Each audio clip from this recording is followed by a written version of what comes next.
শুভ সকাল প্রিয় শিক্ষার্থী বন্ধুগণ।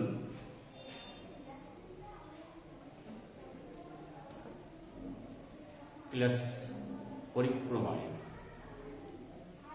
আজ আমার ক্লাসের যথারীতি আমি উপস্থিত হয়েছি।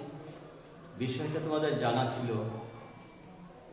আমাদের ক্লাস সম্পর্কে তোমাদের ধারণা আছে, তোমরা জানো সবাই। সঙ্গত কারণে তোমরা আমার সাথে এই ক্লাস হাজির আছো, উপস্থিত আছো, এটা প্রত্যাশা করছি।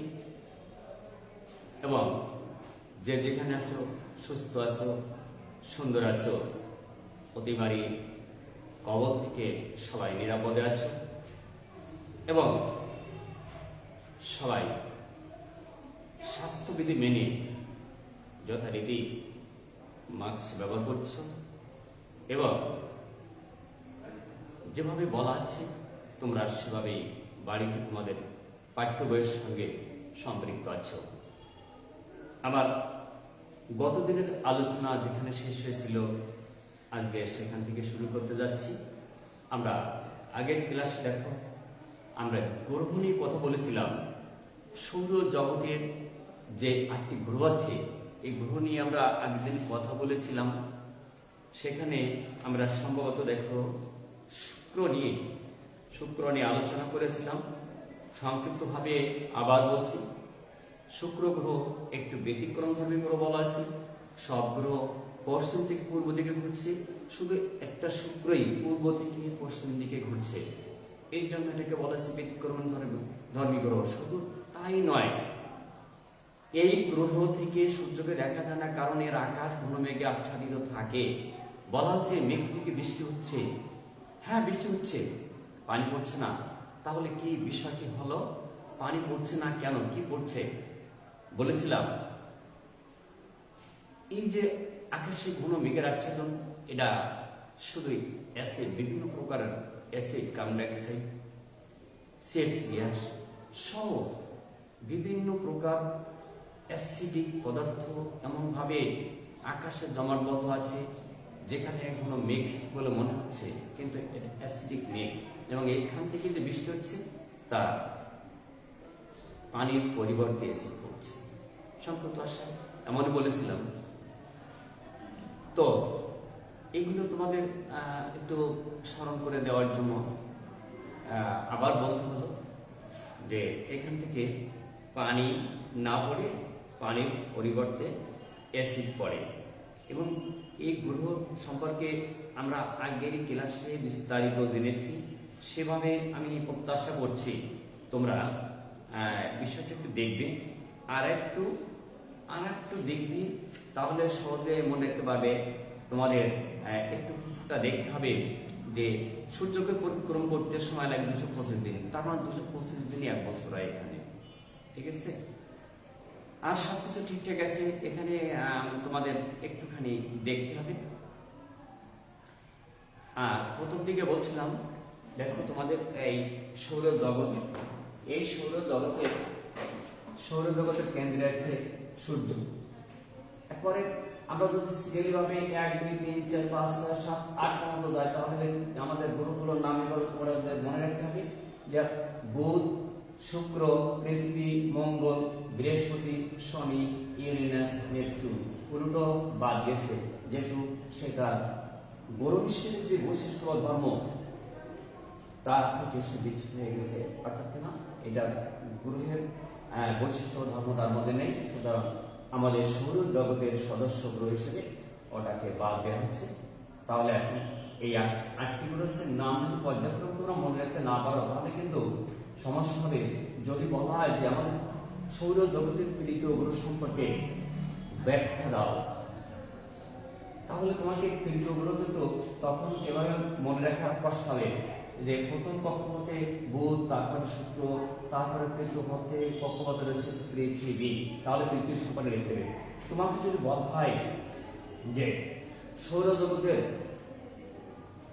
গ্রহরাজ বলতে কি বোঝো, কোন গ্রহকে গ্রহরাজ বলা হয়েছে, তার কততম কক্ষপথে তার অবস্থা, তাহলে তোমাকে বলতে হবে 1 2 3 4 5টা। তাহলে বুধ শুক্র পৃথিবী মঙ্গল বৃহস্পতি, বুধ শুক্র পৃথিবী মঙ্গল বৃহস্পতি, পঞ্চম কক্ষপথে আছে বৃহস্পতির অবস্থান। সুতরাং আমরা যদি একবারে ধারাবাহিকভাবে মনে রাখতে পারি তাহলে এই কাজগুলো করতে সুবিধা হবে। তোমাকে বলতে পারি সবচেয়ে ছোট গ্রহ এবং সবচেয়ে বড় গ্রহ সম্পর্কে ব্যাখ্যা দাও। সবচেয়ে ছোট গ্রহ বুধ, সবচেয়ে বড় গ্রহ বৃহস্পতি। এভাবে তোমাদের বিভিন্ন ভাবে যেহেতু সৃজনশীল প্রশ্ন, তো এটা একটা উদ্যোগ হতে পারে, এর থেকে তোমাকে প্রশ্ন করতে পারে।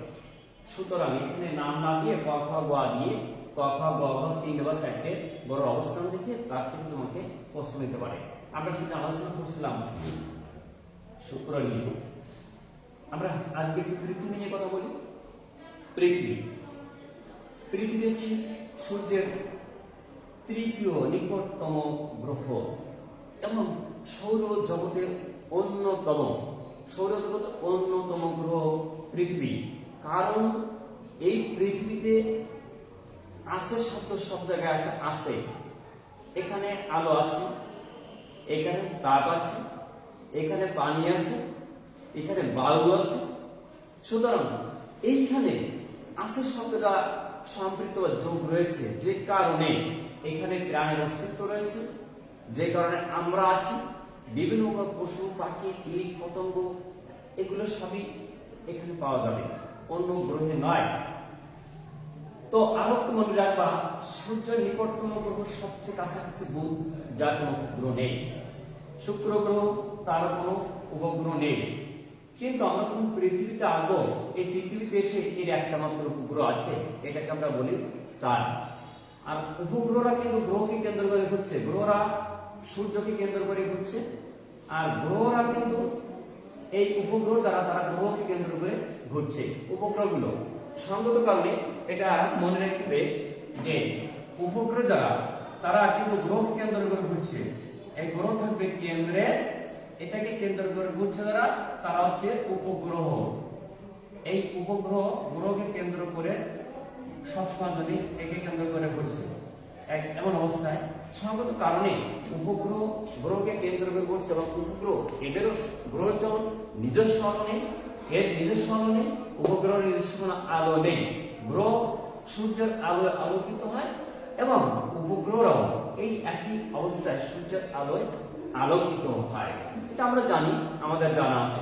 সঙ্গত কারণে তোমাদের মনে রাখতে হবে যে এই গ্রহ এবং উপগ্রহ সম্বন্ধে জানতে হবে।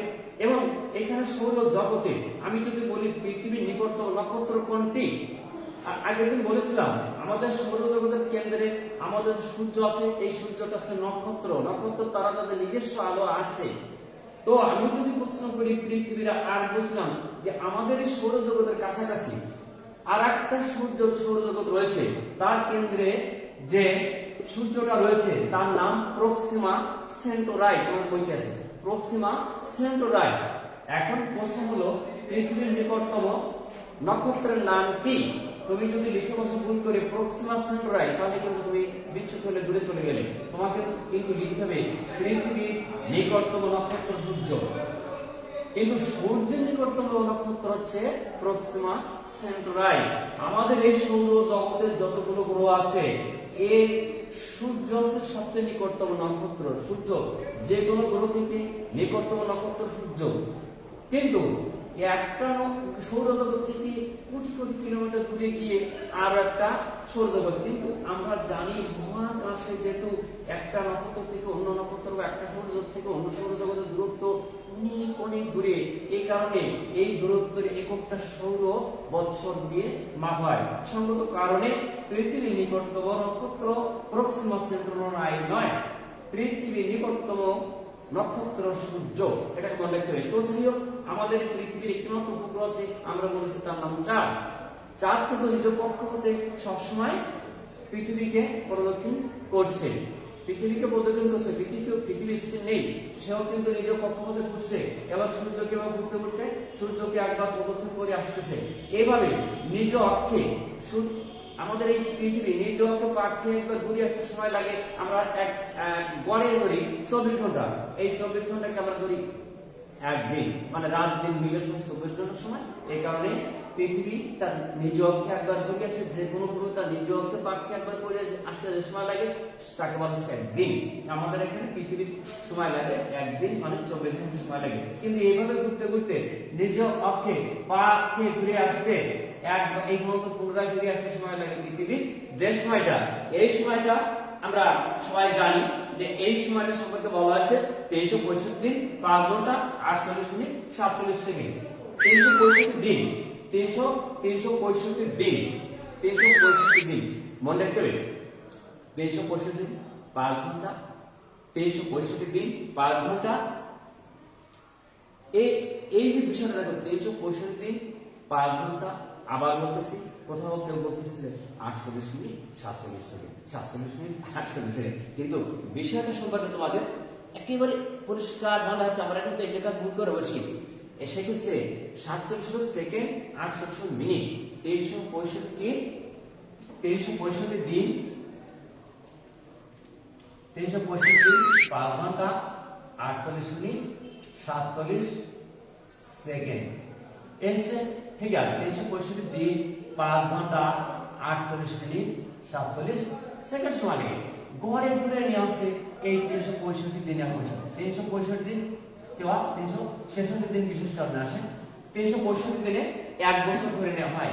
কিন্তু এভাবে যদি 365 দিনে 1 বছর ধরে যায়, কিন্তু 5 ঘন্টার সাথে থেকে যাচ্ছে 5 ঘন্টা 48 মিনিট, প্রায় 6 ঘন্টা সময়, প্রায় 6 ঘন্টা।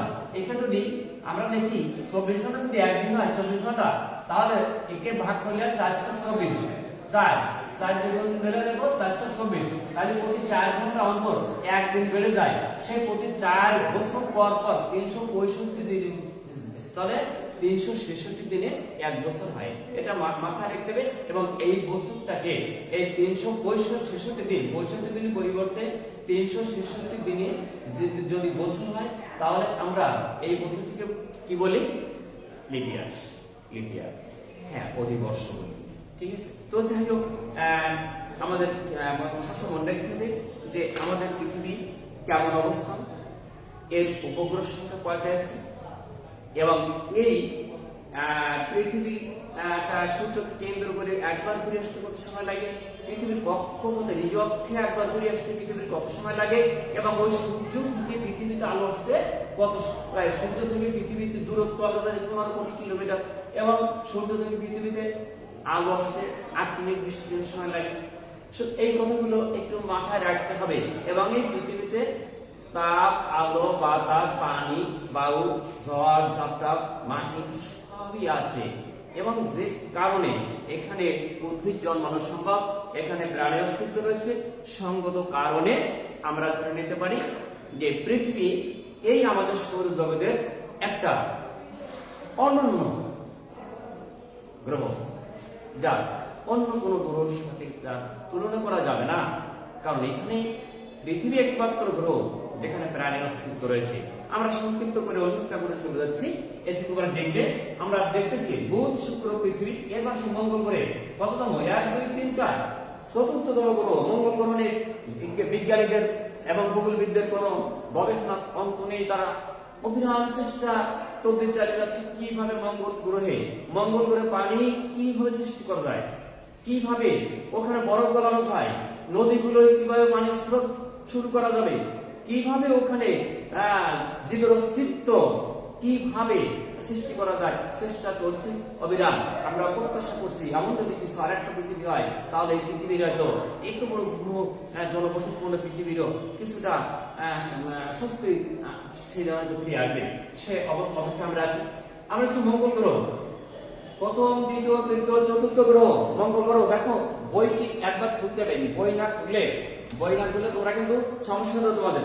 এই যে মঙ্গল গ্রহ সম্পর্কে কথা বলতেছিলাম, দেখো মঙ্গল গ্রহ, এই মঙ্গল গ্রহ আছে সূর্য থেকে দূরত্ব 222.8 কোটি কিলোমিটার, 22.8 কোটি কিলোমিটার। এই পৃথিবী থেকে সূর্য থেকে পৃথিবীর দূরত্ব 15 কোটি কিলোমিটার, আর এখানে আছে 22.8 কোটি কিলোমিটার। ঠিক আছে?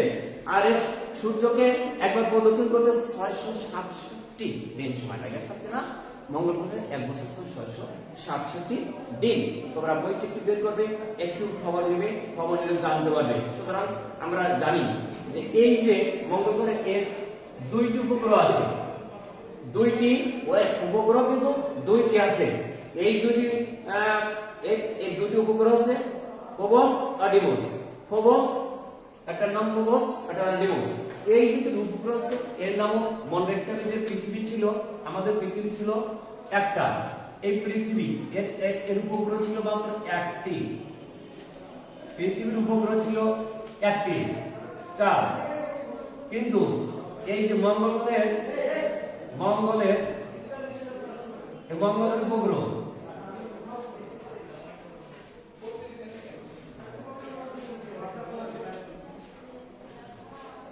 পৃথিবীর মঙ্গল উপগ্রহ আছে 2টি, মঙ্গল উপগ্রহ 2টি, ফোবস,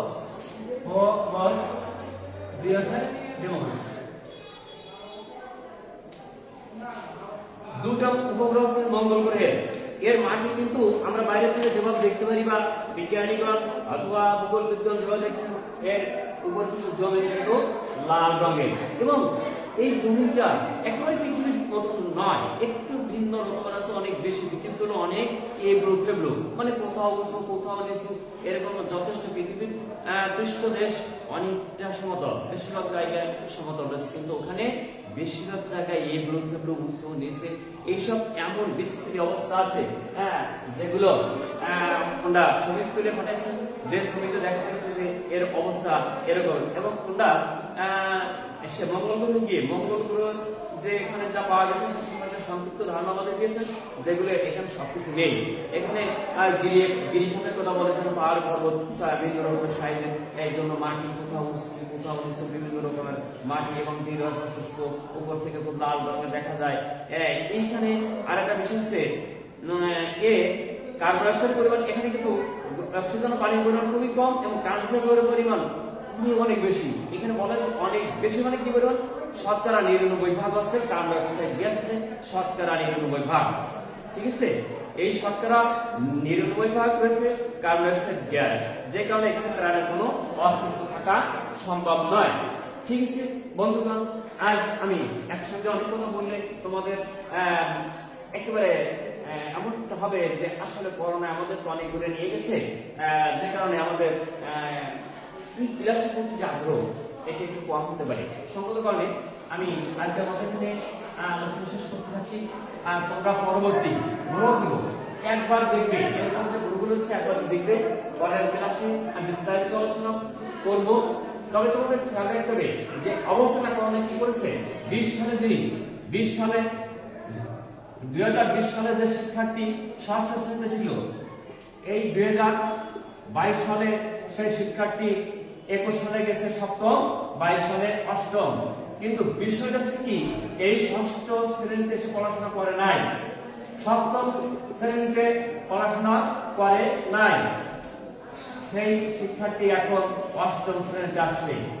কিন্তু বিষয় কি যে এখানে ষষ্ঠ না পড়িয়া যে সপ্তম শ্রেণীতে এখানে পড়তো, 2020 সালে যে শিক্ষার্থী সপ্তম শ্রেণীতে পড়তো, 2021 সালে পড়তো অষ্টম শ্রেণীতে।